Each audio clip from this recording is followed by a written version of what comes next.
I love walking now. Like I never used to be like, I'm so glad I can walk today. But now I wake up, I'm like, oh my gosh, I'm going to go walking today. I can walk.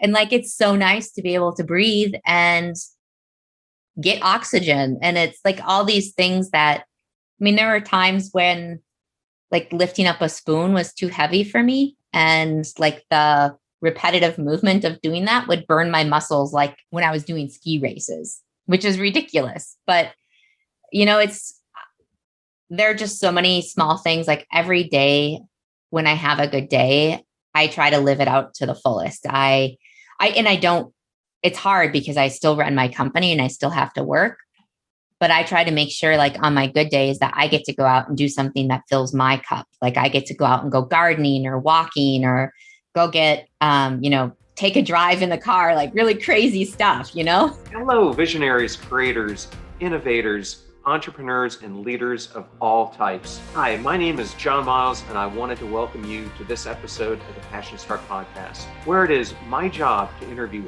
high achievers from all walks of life and unlock their secrets and lessons to becoming passion struck. The purpose of our show is to serve you, the listener, by giving you lessons, tools, and activities that you can use to achieve a passion-driven life.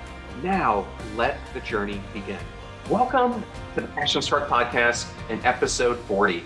I can't believe we already have 40 episodes in such a short time. Thank you, all of you in the audience, for listening and watching our program on a regular basis and helping our goal of make passion go viral a reality. And we're already so far on our way with over 150,000 downloads and views already. Thank you so much. And I would ask you, as always, if you love today's episode, please give it a 5-star rating and share it with some growth-minded friends who could use inspiration in their life.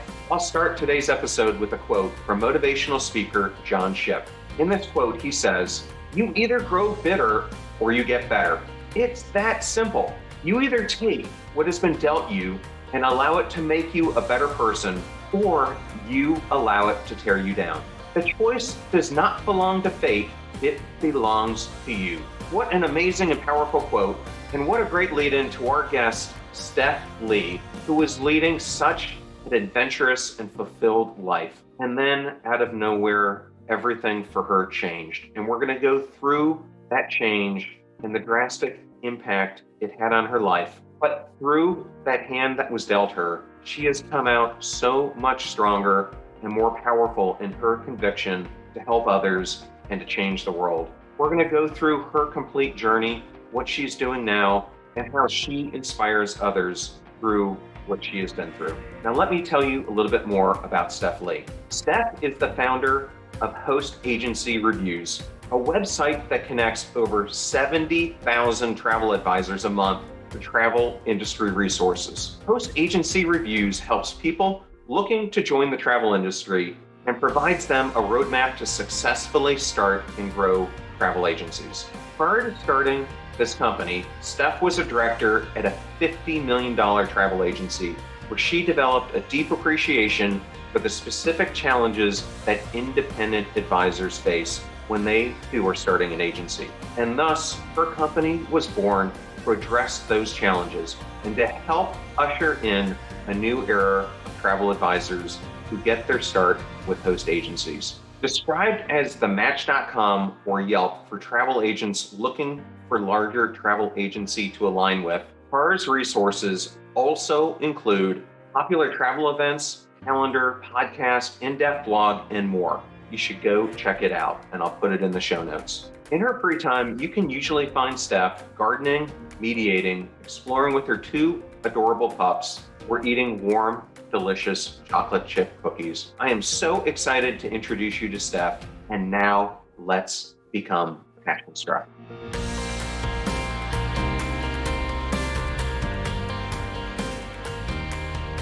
Welcome to the show, Steph Lee. I'm so excited to welcome you to the Passion Struck podcast. Thank you so much, John. I'm really happy to be here. Well, it's so great seeing you again and having this opportunity to speak with you. And I was trying to figure out the best place for us to start. And I think it may be sharing something you and I have in common, which is global travel. Let's go back in time. You had started a new business, and I think the listeners would really love to understand this and also get some experiences that you had doing some of the global travel. Yes. So I started my company, I think I was maybe like 30 or 32. It's all so long ago. But I work in the travel industry, and my family had a travel agency growing up. My dream was to create this remote working. I could work anytime and from anywhere. So I created this website, and it's similar to kind of, you could think of it as a match.com for travel advisors looking to align, similar how realtors align with a larger company. Travel agents do the same thing. So it's kind of like a Yelp directory of that. And then there's a blog portion of it. And, at the time when I started my company, I was living such a charmed life. Like, I'm naturally a very happy and optimistic person. And I loved it. I was traveling around in the travel industry. You get to go a lot of places. So I was traveling around. When I was home, I loved playing tennis or cross country skiing in the winter. And I would play during the days, maybe do a little bit of work, but I was more of a night owl and would do my work at night. It was just this beautiful life of traveling all the time. Like, in the travel industry, it's tricky because you're working when you're traveling, but it's not the way other people work. You're not typically in a conference center unless you're going to a conference. But you're like experience the different products. So you're going to the resorts, or you're going to the destinations and going on, you're seeing the turtles in Costa Rica come at night and lay their eggs in the sand. And like, that's an amazing experience for work, like quote unquote work. Right. A lot of people, it's a lot more boring than that. Or you're going on like an Alaskan backpacking thing or a helicopter ride in Alaska. It's just really fun things. I was very much envious of my mom and her career that she took after all of us had moved on and went to college. But the family moved to Chattanooga, Tennessee. And at the time, they announced that they were doing a groundbreaking for the Tennessee Aquarium. And she applied very early and became the second employee of the aquarium and was in charge of membership. So, as the membership director, she got to go on all these trips to sample them before she was going to take the members on them. So I remember her going to the Galapagos Islands, and she got to go to Africa a few times. In the early portion of her career, because she was there 20, 25 years, she would get to do the pre-scouting trip, and then she would go on the actual trip with all the members. And I was like, what better job could you possibly have? It is. They're amazing. Like, I mean, I don't want to paint it as this all plain and no work, because it's very much like when travel advisors or like travel media go on a trip. Like, sometimes you're seeing 10 resorts a day and you're walking. Like, when I went to Ireland, like, we were up at like 6 in the morning and didn't go to bed till 10. And we were walking all day, like, to see as many of the properties and the castles as we could. But it's still really fun. And it's glorious in a lot of ways, but it can be very tiring. Well, I have to tell you, in my trips to Ireland, I have never seen a country as green as that country. It It is is. just, and it's hard to explain because everywhere you go, it is. At the time, I was stationed in Spain, and we got to go to Scotland and the UK and Ireland, but we were in the middle of a drought at that point in southern Spain. And then, having seen all this just red clay and dirt everywhere, and then you fly into Ireland, and it was almost as if you were in this unbelievable photosynthesis of green pastures and greenness everywhere you looked. And You that's one just of the wanted to most, roll in the moss. You were like, ah. all these different travel locations. What were some of your favorite experiences you got to enjoy? So this is interesting. So I love cold weather destinations. This is pre-sickness, but I love cold weather destinations. I've always loved cold. Like, I was a big cross country skier. So my favorite trips were probably, I went to the polar bear capital of the world in Churchill, Manitoba. And Wow. that was so much fun. It's in the middle of nowhere. Like, there's no railroad, or like there's no way to get there except for flying in, because it's just in the middle of nowhere. It's on the south side of Hudson Bay. And in the fall, the polar bears come out of hibernation, start getting ready to the sea, going to the sea ice. I've seen polar bears in zoos and I've always loved polar bears. I think they're adorable. I know they're deadly, but so adorable. And it's this really small town and you go in there and it's just centered around polar bears. There's people from the park service in Canada on kind of the outskirts of town. And they have these rifles and they shoot up, they call them bear bangers, because there's polar bears wandering around all over the tundra. And to try to scare them away and keep them away from town. There's signs everywhere about if you see a polar bear, call this number. It was so much fun. They have polar bear jail outside of town, where it's essentially like an airplane hangar. I think its official name is the Polar Bear Holding Facility, but they call it the Polar Bear Jail. And there was airdrops. So they wakes up too early. They'll tranquilize them and then they'll airlift them to the polar bear jail to hold them there until it's time to go out on the sea ice. And so it's just crazy. You'll see this helicopter with these cargo nets below it. You couldn't see the polar bear inside, but it's just such an interesting place. And the beauty of the tundra is it's very subtle, but at the same time, it's very majestic. The fact that so much life happens in such a desolate looking place is really remarkable. But that was by far my favorite trip. Well, it sounds like something I got to put on the bucket list. Oh, you should. Don't pet them though. Don't pet, yes. People ask me the same question and I give them an answer that they're not really prepared for. I actually enjoyed going to India, but not necessarily into the tier 1 cities that you would think of, like Bangalore, Chennai, etc., Hyderabad, which I've been to many, many times. But when I was at Dell, we had a vendor called UST Technologies who they were headquartered in the US, but their main base of operations was in southern India. And one of my good friends who was there said, one of these trips that you take over there, you've got to make the flight down there and come visit us. And so I flew down to the state is called Trivandrum, and it's in the southernmost tip of India. And if I remember correctly, it borders 2 or 3 different bodies of water that converge. But what was amazing to me about it was they have all these backwaters. And so I would go there, do my official business on a Thursday and Friday, and then have the weekends there. And similar to the Pacific Ocean, many of the boundaries on the water are on cliffs. And so you got to have that experience. But you could rent your own houseboat. And what I would do is I'd rent the houseboat. And at that point, you could rent it for about $75, $80 US a night, have this whole houseboat to yourself where you'd have a crew on board who would serve you all your meals. But then I would invite all my Indian friends.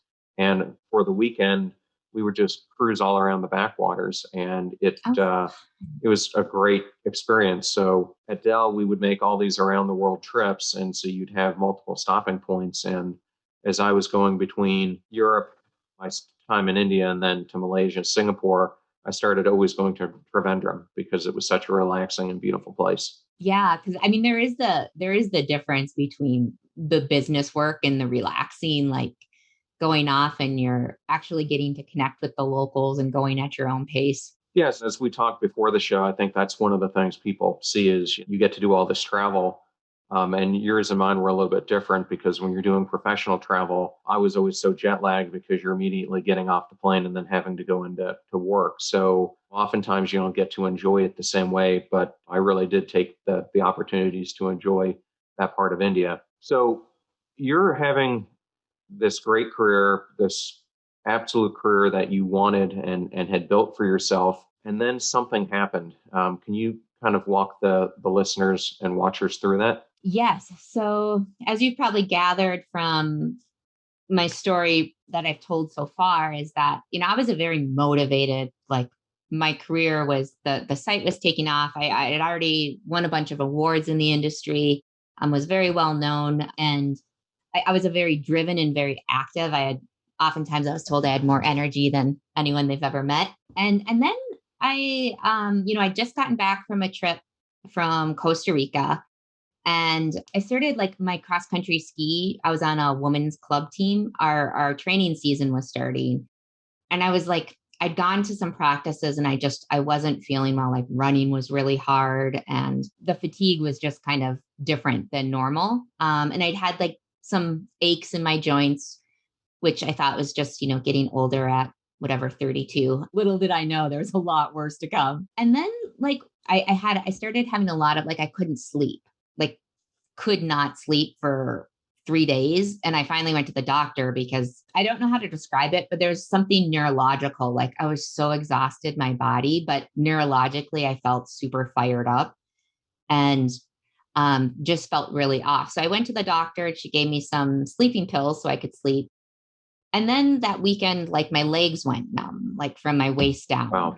And that was scary. And I called the doctor and, they came in and saw me, couldn't find anything wrong, but got me in to see like a neurologist or something, but it was further out. But then one thing I noticed was when I was walking, I didn't notice the tingling in my legs as much. And so I like to try to walk. So I was out walking with a friend and they had told me like, if it starts moving to call in, and it started moving up into my face, but I think it was the right side of my face. I wasn't familiar with stroke syndrome or stroke symptoms at the time, and it just wasn't on my radar. So I was talking to my friend and we got home and I called the nurse and she said, you need to call the ambulance right now.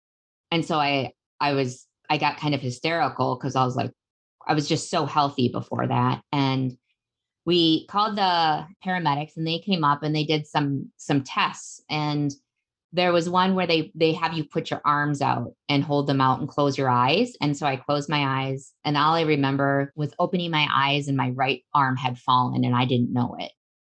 And I like freaked out and I was hysterical and crying and didn't know what was going on. They're, okay, we're just going to take you, to the hospital. And they put me in the ambulance. And then they were doing some more tests and they didn't have the lights on. And we did some more tests in the ambulance. And then they had me stick out my tongue. And I don't know what happened, but something happened that they turned on the lights. And this was my first foray into the medical world. I'd never really gone to the doctor. So they brought me to the ER and it was just like everything I'd seen in the movies. Like they're throwing my clothes off. They're like, there's like 7 people coming at me and lifting me and, things being attached to me everywhere. And I was just like, what is happening? But they did a CT scan and they're like, there's no stroke that's happening. They didn't really diagnose it. So I went in to see a neurologist and I was having more and more symptoms. Like my heart would be doing weird things. Like my body essentially just started falling apart. And I became like, some days I couldn't walk, like I couldn't lift my feet properly. I looked like maybe someone with Parkinson's, but without the shaking, like, just shuffling. And I didn't know what was wrong. And I was getting these sensations all over my body. It felt very neurological. And I went to the neurologist and he did some tests and he was like, there's nothing wrong with you. I went to 2 other neurologists for second opinions and was told, I need to see a psychiatrist and like, why do you keep coming to us? And so I was bedbound that happened in September. And it wasn't until March that I was able to get into a rheumatologist and she tried me on prednisone, which cuts down inflammations. And within a day and a half, I was able to walk. I felt amazing. And I was like, why doesn't everyone stay on prednisone all the time? This is so great, but it's not. And so that was kind of the beginnings of the disease, but I didn't get a diagnosis. It took like 7 years to get a diagnosis or 6 years to get a diagnosis, a firm one. Wow. I actually have a guest that's coming on in the next couple of weeks, and she was about your same age. She's from the UK and at that time had traveled to Boston and was staying with a friend of hers. And then out of nowhere started having these weird symptoms and it turned out to be a stroke. With her, it was kind of the same thing you went through. She went through years and years of them trying to figure out what caused the stroke and the ramifications from it.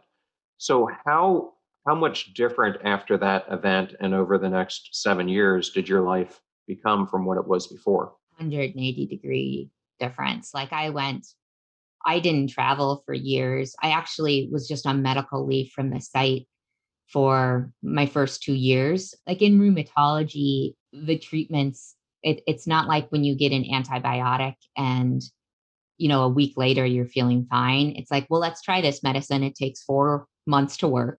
And then, okay, so that's not working. Let's add this one. It takes 6 months to work full effect. Let's up the dose a little bit. It just takes forever to find the right treatments. And they didn't know exactly what I had. So they diagnosed me with undifferentiated connective tissue disease, which is essentially, we know you have a rheumatological disease. We just don't know what it is. It's tough because there's a catalog of drugs that they'll use for them, but they obviously work much better when you know what the person has. So for me, I was just trying all these different drugs, and they're pretty toxic. But I mean, my quality of life was incredibly poor for the 5 or 6 years before getting diagnosed, because I would have these terrible flares. I would be in a wheelchair, wouldn't be able to walk sometimes, and needed like a power wheelchair because it was even hard for me to hold my head up. I needed like a neck rest. In hindsight, the stroke that I was having was more of a TIA or a transient ischemic attack.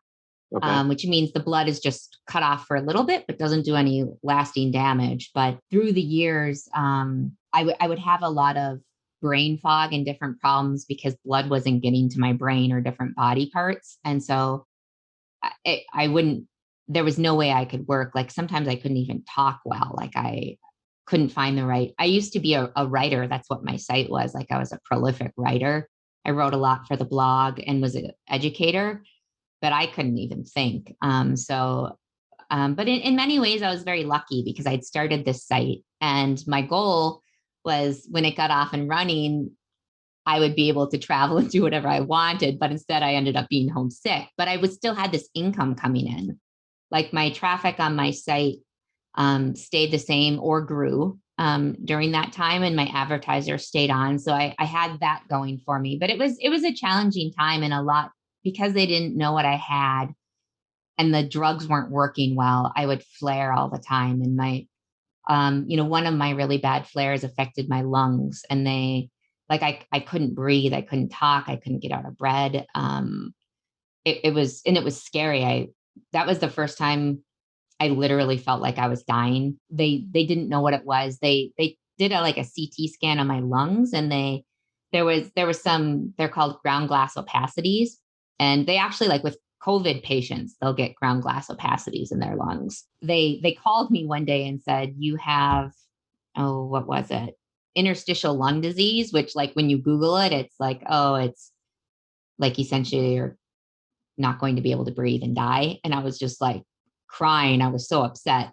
But then I got a call like the next day, and they're like, actually, so the pulmonologist doesn't agree with us. And so I think the rheumatologist thinks it's still like some damage was done and it's interstitial lung disease, but the pulmonologist wasn't on board. And so you just learn a lot when you're in the medical world. Like the doctors often don't agree, like in different, especially when they're in different fields. But that was, the flares were really bad, and they put me on prednisone a lot to keep it under control. So I was on high doses of prednisone, and I was very much active before I got sick. I was always an athlete. And I gained 70 pounds because prednisone does terrible things to your body. One of which is like, it blows you up like a whale. And your Google photos will be like, who is this person? You're like, that's me. And I imagine, I mean, not only you were this active person, but it changes your whole lifestyle because you're not able to go out to dinner with friends. You're not able to socialize. You can't go to concerts. I'm sure it impacted your relationships. Yeah. And it's hard too, because with some diseases, they're more steady, but mine was so unpredictable. So it was scary. Like there was no way I was traveling because do I bring my power wheelchair? Because it literally can be one day I wake up and I can't walk. And, I could have a great day and then the next day, not be able to breathe. It was just like, wow, there was just no firm footing for me. So I'm sure while you're going through this, there are all kinds of fears that start going through your mind. Do you even remember what some of those were? I mean, will I ever live a normal life again? Will I be able to have my career back? Will I be able to do activities? I'm sure lots of things were going through your mind. Yeah, it kind of depended on in the beginning, I was incredibly scared. I didn't, there were so many new sensations in my body. And, I was being told this was psychological and it was in my head by every single neurologist I saw. And even up until I was diagnosed, the neurologists didn't want to do any tests on me. But I think one of the graces of it is the brain fog was so bad. A lot of times I couldn't even think. Like I would try to listen to, I was bedbound for so long. So I'd try to listen to books on tape to pass the time. But I couldn't remember what was being said. So I just rewind and like listen to the same thing like 17 times because I was like, who is that person again? I mean, I just was not myself. But there were just fears of like, I would say the big fear in the beginning was this sudden realization, like, what if this is in my head? And what if my friends and family think I'm faking this? Which like, I didn't know what people were thinking. I had no idea what was going on and I couldn't explain. I thought doctors knew everything, which I realize now they don't. And that there's a lot of gray in the medical world, but I was like, I can't explain why I'm totally different, but and I lost some friends that, they loved the outgoing, fun, charismatic Steph, that loved to do everything and jumped off waterfalls. And I was about as far from that as you could get, but I had so many wonderful friends that stuck with me through the time. And I will also say that being forced to stay home, like I have my relationships are so much stronger and better now and maybe it's part of just getting older. This happens. I'm not sure, but like, I just have so many deep friendships now, versus before I was always, traveling every 3 weeks. So I missed a lot of things. So what was for you? So this period kind of went on for about 7 years. What started to be the turning points that you started to see, or the steps you started to take, or I'm not sure if it was a choice that you made, but what began to become different? It was about a year in, because I always thought medicine had something that would fix a person. Unless you had cancer or something else, like there would be a medicine and you would get better. And when I first got sick, I was so fearful. I met the rheumatologist and she started treatment and I thought then I would be fine. And it was later that fall, I'd been doing better on the prednisone. And later that fall, I'd visited some family in New York City. And on the last day there, like I noticed when I was walking, my legs started getting heavier and I was having a little bit of trouble breathing. And I was like, this is a little weird. And then another flare hit. And it was just devastating for me because I thought we had this disease under control. And it was that winter I found an audio book by John Kabat-Zinn, who does a lot of like mindfulness or like meditation. But his based for people with chronic illnesses and PTSD and different things along those lines. So it's very pointed towards people that have had their life upended and are in a lot of pain and feel like lost. And I listened to his meditation for pain relief book. And it was like life-changing for me. I was like, this man he knows exactly what I'm going through. And I had felt so alone because I didn't know any other 32-year-olds that couldn't walk or, had their life flipped upside down like this. And to realize that more people had it and that you don't have a choice when these things happen to you. But you do have a choice in how you react to it. And that was my only choice in the world. And that's the only thing I was actually in control of. And so I started meditating then. I'd never heard of it. And I took like an MBSR class or a mindfulness-based stress reduction, which is what kind of the course that he created. And my partner, Paul, took it with me. And it got me through the last 6 or 7 years. I mean, I have my meditation app on my phone, but I mean, I just meditate all the time. And when I was really sick, I would be meditating up to like 6 times a day or 6 hours a day, 6, 7 hours a day. I was like super at peace when I was meditating that much. It was like, instead of, I hadn't realized it, but I was fighting. So often you hear someone talking about being a warrior with the disease or fighting it. And if it's something that's acute that you can get over, that's fine. But chronic illness, I can fight it as long as I want. But the reality is I'm going to get sick and I'm not in control. There's only so much I can control. And so that was a big changing point for me, was instead of fighting it, accepting it. And it doesn't mean that I'm like, oh, I'm just going to lay in bed all day, but being like, okay, this is my life and I have a choice on what I can do with it. So what do I want to do? Yeah, and once you made that choice that you weren't going to be a victim to it and that you were going to make the most out of what you had been dealt with, what are some of the changes that started to happen, and how would you say, what is your life like now, and what are some of the actions that you took in addition to the meditation that have been the most impactful? I think I'm just a lot more chill. Like I don't try to control as much. Like, before, when you're a really driven person, you often try to control things and try to make everything perfect. I was a bit of a perfectionist, and just kind of letting go and being like, okay, if the dishes aren't done, that's okay because I'm tired. Or like, just trying to, I've found so much joy in small things. Like, I've picked up gardening as a hobby, and that's something that brings me tons of joy. Like, to just, because when I'm really, really sick, I can't even really leave my house because I can't breathe well and it's so hard to walk. And so, like, I would just use my walker and I would walk around our house and look at our flowers. Or like, we bought a bunch of grow lights and I have like a little station where I can take care of plants during the winter here. So that's been, you lose so much of yourself. Like, my identity was, I played tennis 4 or 5 times a week and I skied 4 or 5 times a week every winter.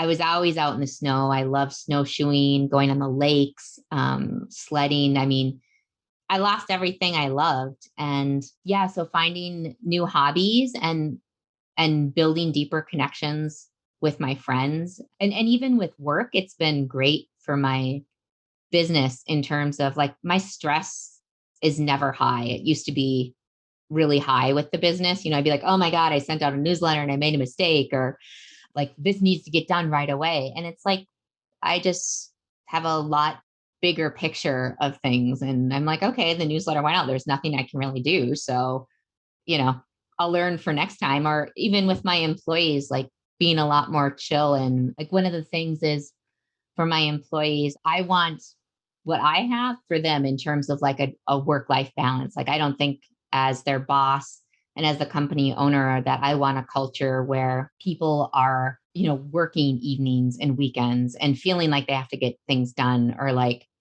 if someone keeps doing things wrong and isn't a good employee, they won't stay on with the company. But like, mistakes happen, and I'm just a lot more chill about things. And it's done really well for the company. Like, I hired employees, which I never would have done, because I couldn't do stuff. And just as a very independent person prior, it was good for my pride to have to say, I can't do this. It's good for your humility. It is. So it sounds like one of the biggest things that you learned from this was to appreciate the little things and to be able to look at the big picture, but to see the small things that we sometimes overlook actually are in bringing happiness and fulfillment in our lives. Is that a good way to kind of look at it? Exactly. I love walking now.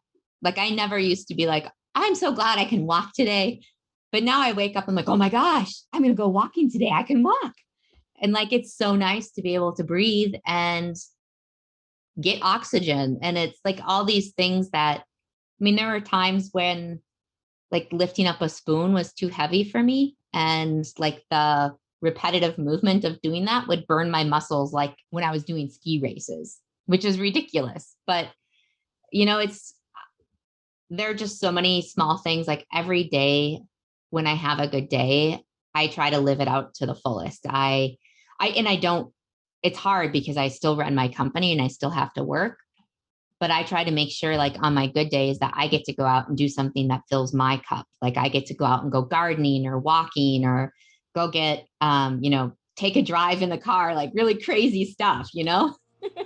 Did you know that Forbes magazine recently cited that 70% of individuals who do personal development, masterminds, and one-on-one coaching benefited from better work performance, increased communication skills, and overall better relationships? And we at Passion Struck are obsessed with self-development, coaching, and mentorship. That is why we've created a free resource to help you unlock your hidden potential. Because people doing great things in business and life are just like you, only they've had a coach along the way. And we've got that covered too.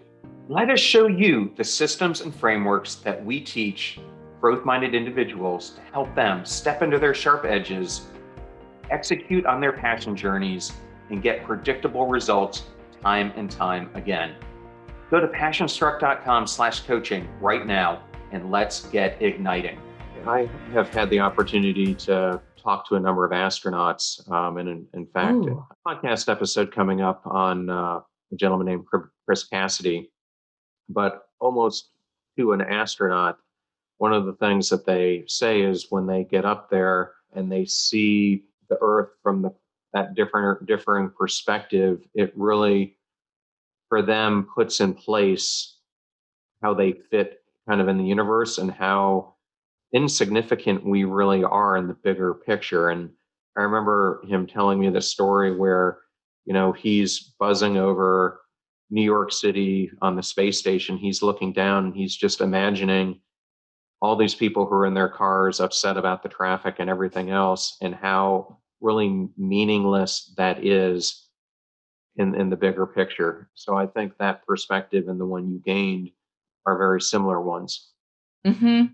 I don't know if I would say that I'm glad I got sick, but there's a lot of good things that came of it. It isn't all bad. It helped me readjust my priorities, and it's made me a lot happier person. And I was already a very happy person prior. Sometimes I feel a little silly saying things like that because I know like chronic illness is kind of a journey. And if you're at the beginning of it, it's very hard. Like I remember people saying like, I just couldn't find anything good about what was happening to me. But I've had 7 years to kind of adjust and accept, because that's the other thing, is accepting that maybe my old life will come back, but it's very unlikely. And to just accept that this is the new stuff, even though it's not really new anymore, but it still feels new to me, like limits on what I can do. One of the groups of people I try to focus on with Passion Struck are people who I say are the underdogs of the world.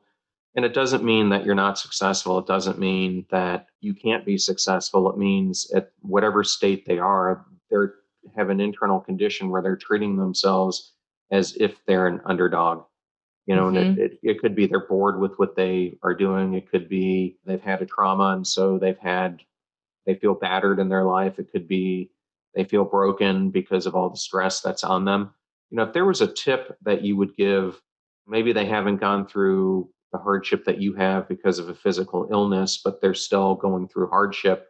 What tips would you give them for kind of clawing your way out of it? I would say that to be kind and gentle to yourself as you're going through it, but to look at the bigger picture, to really look as if this is something in 20 years from now you're going to remember, and is this worth, like you only have so much amount of energy in your life. Is it worth giving your energy to that? And I think for a lot of people, the pandemic, I mean, from what I've seen and heard from friends, like it was so life-changing for everyone. And for me, it was like, oh, well, welcome to my life. So it wasn't life-changing for me at all. But like for a lot of people with the pandemic, it was life-changing. And they took up new hobbies and they started not to take things for granted as much. And especially in the travel industry, there's a lot of, everyone's traveling all the time, and there's a lot of fear of missing out and different things. But people having to be grounded for a year, from when I've talked with some of my friends in the industry, it was just like eye-opening for them, like to have stepped out of the rat race and to be like, oh my gosh, like that was terrible. Or even the destinations. There's a lot of talk with the destinations like Hawaii or Venice and places that were overrun with tourists, and like, how can we make it better when we come back? Because we didn't even remember what it was like. but how can we make this more sustainable going forward? So I would say be kind to yourself along the way, but also look at things at the bigger picture. And is this worth your energy and the stress? And my big tip is it for me at least was meditation was the big changer for me and seeing things differently and letting things go. Yeah, well, it's interesting. I have undergone PTSD treatment. They call it, there's different types, EDMR, something called PET. Oh yeah. I had what was called cognitive processing therapy. And it's interesting as you're going through it and they have you do worksheet after worksheet of looking at your stuck points or these beliefs that you have about yourself, and they try to frame them in the sense of safety, trust, etc. But as you continue to do them, the last two are on emotions and intimacy, and kind of as you get into those last two, they do a subtle twist in that in addition to the worksheets they have you do, they start having you do affirmations of kindness both onto other people, but what kindness are you getting from the universe back at you? And so I think what you're saying about kindness is important, because I think the reason that they're doing it, or I've come to believe, is that you're never going to get over your trauma until you can start loving the person that you are. And I think that all starts with being kind to yourself, and by giving kindness to others and serving others, it is kind of the universe kind of gives it back to you in kind. So I think that Mm-hmm. that's a good point. And I did a podcast that actually released today, that's on the law of attraction, and I basically go into the fact that if you are all about negativity and letting roadblocks and hindrances, and I believe me, I know it could be difficult, especially you're diagnosed with something like you have, or cancer, or you lose a job, or something terrible happens. A lot of times it is not easy to get that negativity out of you, but there's so much scientific proof that negativity gives off one level of vibrational energy that those around you can feel, and positivity and those aspects give out a completely different type of vibrational energy, to the universe, and they can have tremendous different impacts on success or failure. Yeah, it's because one of the other things, like the disease that I have is, well, as you probably guessed, is very rare. That's why they weren't able to find it. But it's called Cryoglobulinemia Vasculitis, and it's like of all the diseases for a winter loving, snow loving person to get, this is the one where you can't get cold. Like I was just like, you've got to be kidding. I was in denial like this past year, but yeah, when you get like what happens is you have these things in your blood called cryoglobulins if you have this disease, and they precipitate or kind of fall out and get sticky when you get too cold, like below the normal body temperature. And so when that happens, it starts clogging up things. And so blood doesn't get to that's the thing with the cryovasculitis is can affect any organ or anywhere in your body, because those cryoglobulins kind of clog everything up and cause inflammation. But yeah, when I got the diagnosis, it's interesting because it's so rare that even on the Mayo just added to their website that people with cryo should stay warm. But I didn't even like my doctors never told me that when they Yeah. diagnosed me. Like they just had no idea. It Well, wasn't until I found like an expert and I was like, why that's isn't this interesting. on the Mayo's website? Well, I'm also wondering, you like cold climates, but I'm kind of wondering if you would live in a warmer climate like I do in Florida, would it benefit you at all? We are going to try. I decided I tried this winter because I was diagnosed a little like a year and a half ago. And I wanted to try. I thought maybe with this new treatment I was on, that I would be able to stay in the cold, because all I want to do is like cross country ski again. And I just love being out in the winter. But the reality is like every winter I maybe only ski twice. I have good enough days to do it. And so I think this winter we've decided we're going to try to snowbird down to Arizona. I think it'll help, but what other patients say is even in warm climates, and I think I'm not as sensitive as some of the other patients. Like some of the other people, they can't drink cold fluids, or I have problems where like if I touch a cold soda or something, my hands become ice cold and I can't warm up. But like they can't even go in their refrigerators, or like, I mean, they're just crazy sensitive. But I think that like going down there, we'll check it out, see if it helps. And we just have to be really careful about, I guess, with like air conditioning, people say, like just any of those changes in temperatures can also cause people, because what happens is I just start stiffening up. I'm like the Tin Man. And it's like I'm like, oh gosh, I can barely move. Like what's going on? And a lot of other things happen from it. So Well, it'll be interesting to hear if it makes a difference. yeah, we'll see. I going from the winter to and we just got a Siberian Husky mix, so I'm feeling really bad about it. Well, so if you could pick up the phone, and this has now been 7 years since this has happened, but if you could pick up the phone and talk to yourself when you were in your middle 20s and give yourself advice on what the next 10 years was going to turn into, what would you tell yourself to do at that point in time that's different than what you likely did? I don't think I would do anything differently, because well, no, there is. Like I worked really, really hard before I started my company. I worked at my parents' agency, and I worked really hard for them. Like you'd only work that hard for your family, and I was putting in 60, 70 hours a week. And I would say to not do that and to live more. But I very much have always been a person that likes to live life. And so I'm glad I traveled a lot when I was younger. I spent some time in Uganda working at a children's orphanage. Like I'm glad I moved around the United States a lot.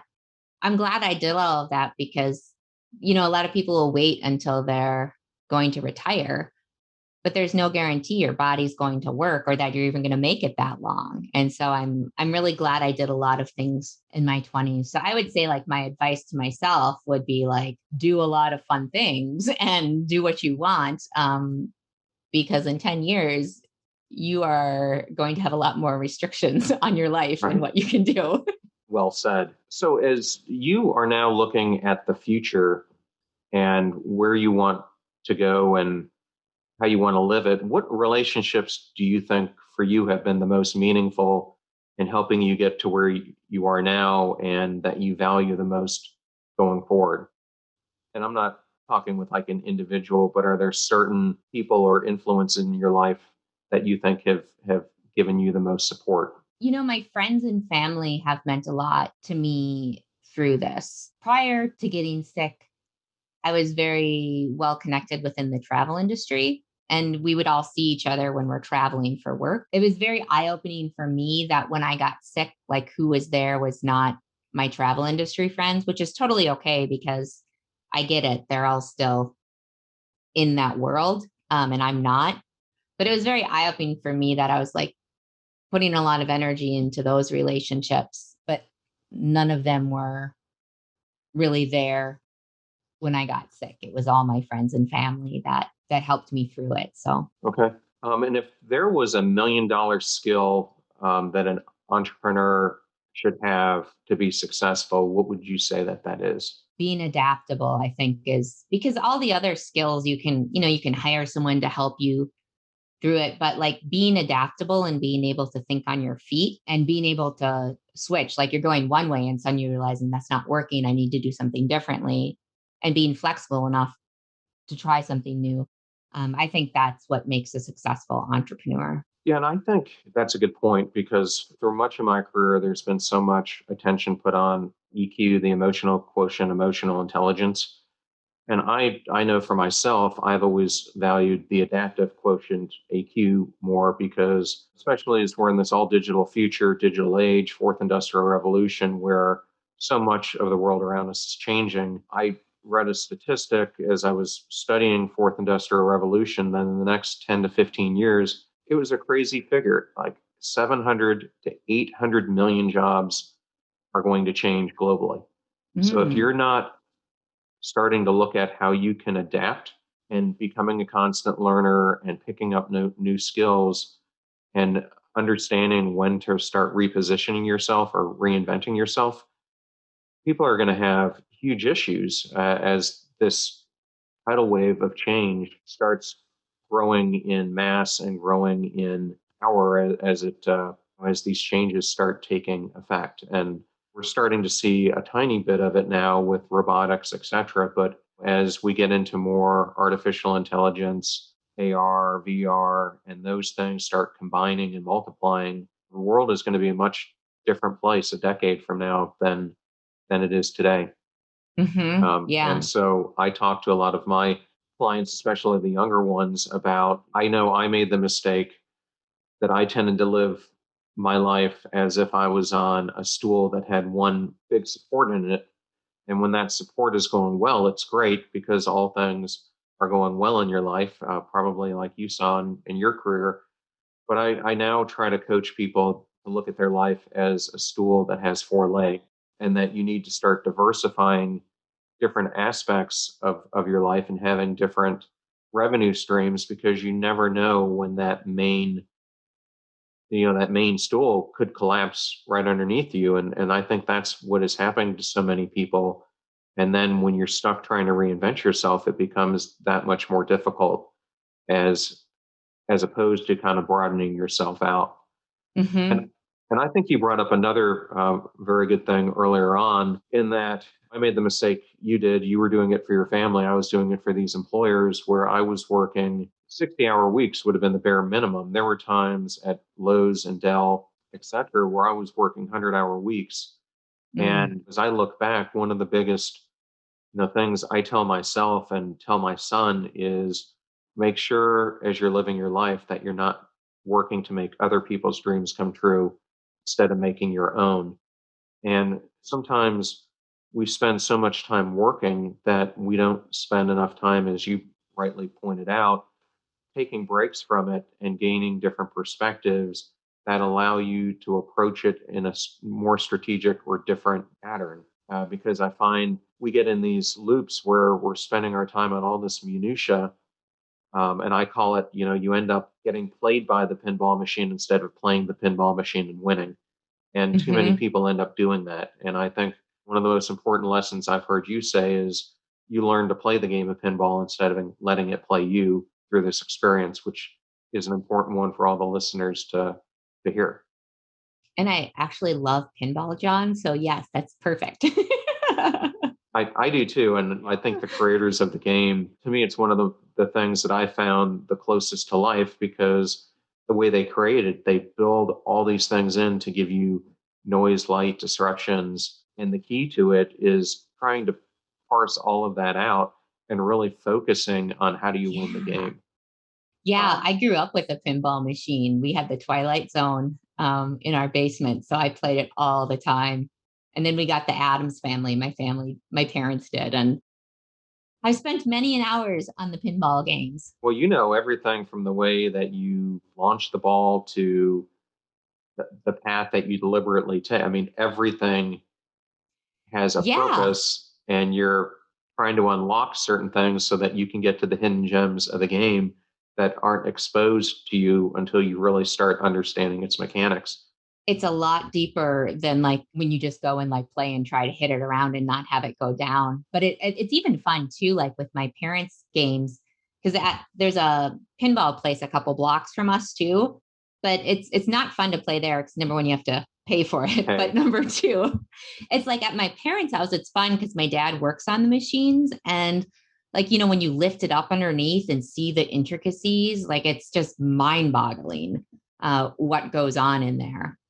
yeah, I look back sometimes and I wonder, maybe my dream job would have been a pinball machine creator or designer That would have been because fun.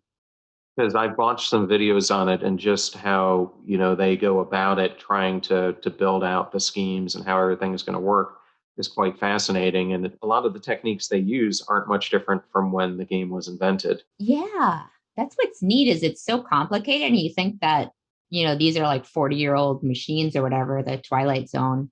Well, I guess maybe like 30 years or 20 years. But like, I'm like, this is really intricate, like what they were able to do back then. So, Yes, and I first heard this whole concept probably 15 years ago, and it was from a pastor at a church we were going to, and he was describing his associate pastor, and he said, "I love her. Man, she lives a pinball life. She bounces off of everything and lets everything control her instead of her controlling what she's doing." He goes, "It drives me absolutely bonkers."